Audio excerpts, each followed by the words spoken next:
Good afternoon. My name is Bill Henry. I'm the councilman for the 4th District and chair of the Equity and Structure Committee. We are here for a hearing on Bill 19-0378, Ethics Board, Administration and Staff.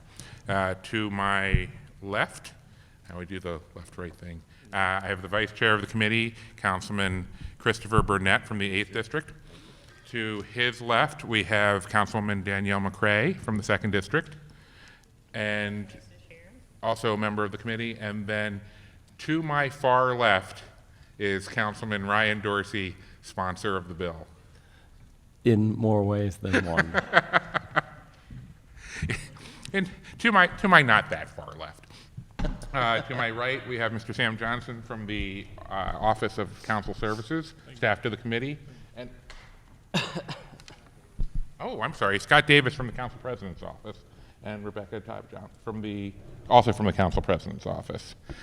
And we are joined by Nina Themelis of the Mayor's Office, representing the Mayor, and then everybody else will get an opportunity to introduce themselves when we take agency reports.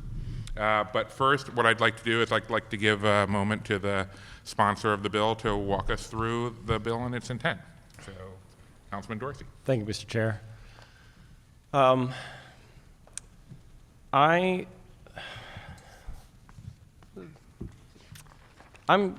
sure that nearly every one of our colleagues is familiar with the experience of weighing whether or not to be in the minority, the extreme minority, or the lone vote against a bill. It can be challenging knowing that you're going to be on the losing side of a vote. Whether you just say, "Look, I don't want to make anybody mad by being the only person taking a stand here," and occasionally you just say, "Look, I'm going to do what everybody else is doing, I guess." I've done that on a couple of occasions, and one of the occasions where I most regret having not taken a stand is on the charter amendment that we passed in 2018 that significantly reduced altered the board of the Department of Legislative Reference and significantly reduced the independence that the structure of the board gave to the Department of Legislative Reference. When we did that, we made that office, we took it from being the most independent office in the city to something else, in particular with relation to what we were doing at the exact same time, which was creating a newly independent and empowered Office of the Inspector General with a board that was similar in makeup to what we were taking away from the Department of Legislative Reference. All that is to say is that it used to be that it made a lot of sense for ethics to be housed in DLR because DLR was the most insulated office within city government, insulated from any opportunity at political meddling. That's not the case anymore. That distinction now goes to the Office of the Inspector General, which is, I would say, in and of itself, enough reason that the ethics board should be housed in the most independent office within city government. But all the more reason is that ethics actually has to occasionally perform investigations about things, claims of ethical or concerns of ethical misconduct or impropriety. And so it's important for ethics to be situated in a way that there's actually capacity to perform that investigation, looking into things. And the Office of the Inspector General has that.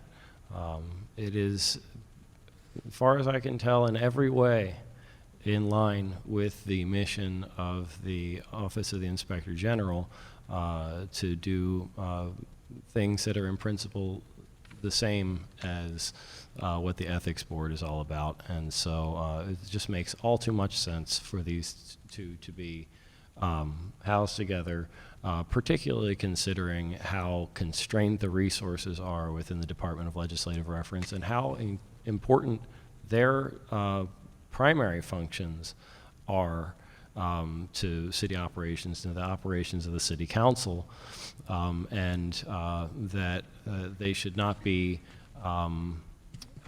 hindered in their ability to do all that other work by having to perform the great burden that the ethics work actually puts on them. And I hope that we will hear a little more clearly than we perhaps do often, just how much work there is involved with administration of the Ethics Board.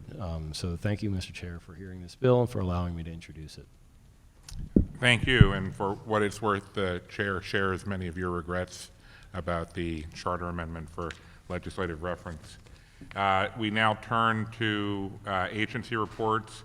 I have a favorable report from the Department of Law, a favorable report from Board of Ethics, favorable report from the Inspector General, and not opposed from the Department of Finance. Would anybody here care to change or expand upon their report in any way, shape, or form? Okay. Please come to the podium, introduce yourself, and tell us what you would change or expand on. Actually, can I just support it? Sure. Thank you. My name is Lou Pearson, and I am chairman of the Baltimore City Ethics Board, although my term expired 13 months ago. I have been doing this for 10 years, yeah, yes. Okay. And the members of the City Ethics Board strongly support this legislation to change the staffing and administration from DLR to the Inspector General's office. We also fully support and endorse the comments of the Inspector General in her response to this bill, stating that additional funding for her office would be required in order to effectively support the staffing responsibilities of the Ethics Board as well as enforcing the Ethics Code. Our support of this legislation should not be interpreted in any way as dissatisfaction with our current staff. They've been extremely helpful in all our work for at least 10 years, that's as far as I know. However, we understand being the poor stepchild of that agency. The hours they spend on our work is hours they are taking away from supporting the mayor and the city council in their legislative efforts. Technically, that makes you a poor step-grandchild because DLR itself feels that way a lot, so. Okay. I was going to say indigent, but As has been pointed out by the Inspector General and the Bureau of Budget and Management, other Maryland jurisdictions annually allocate hundreds of thousands of dollars to this responsibility. The fact that fiscal support for the Baltimore City Ethics Board is now and has always been completely absent from the Baltimore City budget is a stark and frankly embarrassing statement by city officials of their lack of respect for this important function of effective governance. The work of the Inspector General's office is well aligned with the work of the City Ethics Board. Indeed, at times it overlaps. In a recent investigation reported by the Inspector General, that office found that 2 city employees had violated the City Ethics Code. When the State Ethics Commission has a complaint that needs referral to the city, they sometimes send it to both the Inspector General's office and to the Ethics Board. Whether that's because of confusion about who actually handles ethics in the city, or whether it's a recognition that the OIG has vastly superior investigative capacity than the Ethics Board. It's at least an acknowledgement that the responsibilities of the two offices are very closely aligned. As we have all witnessed since Ms. Cummings came on board as our Inspector General, the OIG has become extremely effective in fulfilling its responsibilities. We on the Ethics Board are confident that with adequate, additional, focused resources, the IG's office can also increase the effectiveness and efficiency of the work of the City Ethics Board. Thank you. Any questions? Okay. All right. Thank you. Do we have any public testimony? Okay. Then, we've been joined by the Inspector General, Isabel Cummings. Please come to the podium.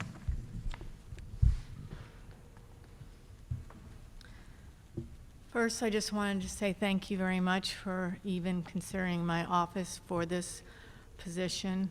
I want to first commend Avery and Tony for the amount of work they have done with very little support. It is an incredibly time-consuming and incredibly important job, and they have done it without a tremendous amount of support, but they've done it to the best of the abilities that they can, and for that I commend them very much. The Office of the Inspector General has become successful because of the people and the council people that have been very much behind us, and for that too, I thank you very much. As demonstrated by the people, 84% of the people wanted the OIG to become independent.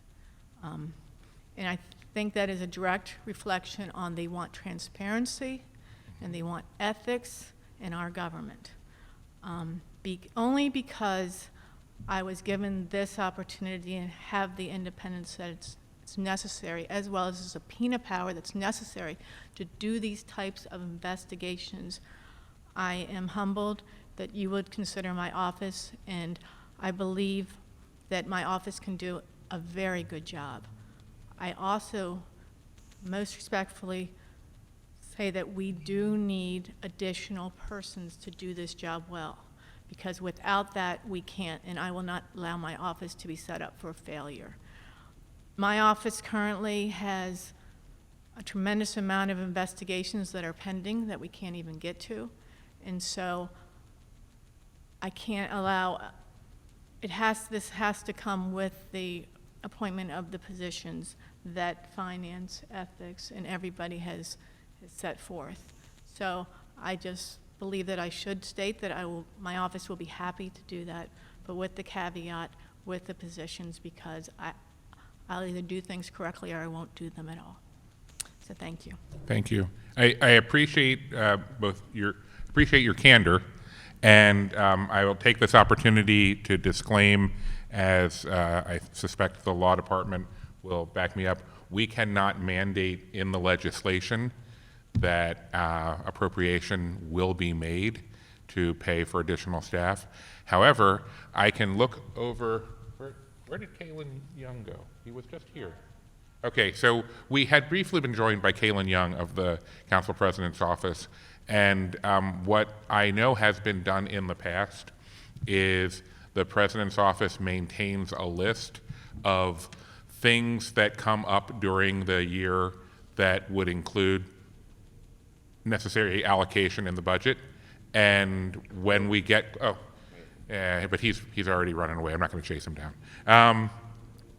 When we get to budget season, the council and the mayor negotiate over what isn't in the budget that needs to be, and so I would think that if we move forward with this, that would be an item that would go on our list of things we would like to see the administration allocate additional resources to. Councilman Burnett and then Councilman Dorsey. You said the things I was on. Okay, Councilman Dorsey. Thank you, Mr. Chair. As fate would have it, we have an additional layer of assistance in this particular case because the charter amendment, the charter provides uniquely for the Office of the Inspector General that the board, which is required to do an annual performance review and is required to do an annual budget review, has the unique duty of examining the budget request annually for the Office of the Inspector General, and that board is what makes the office's budget request of the Board of Estimates. It would seem clear to me that whatever the current duties of the Office of the Inspector General may be, assigning additional duties would very obviously necessitate an assessment of their budget that would say, in order to perform additional duties, additional resources must be necessary. So I would say that the council does not have to feel like it is alone in this effort, that this board exists specifically to ensure that such consideration is taken place even by this outside body.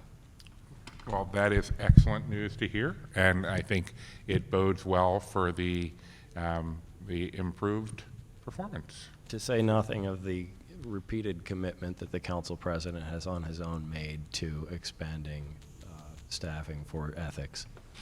Well, then we'll say nothing of it. If there are no other, if there's no other testimony from the public, then I would be happy to entertain a motion to move this bill. Moved by Councilman Burnett, seconded by Councilwoman McCray. Would you call the roll?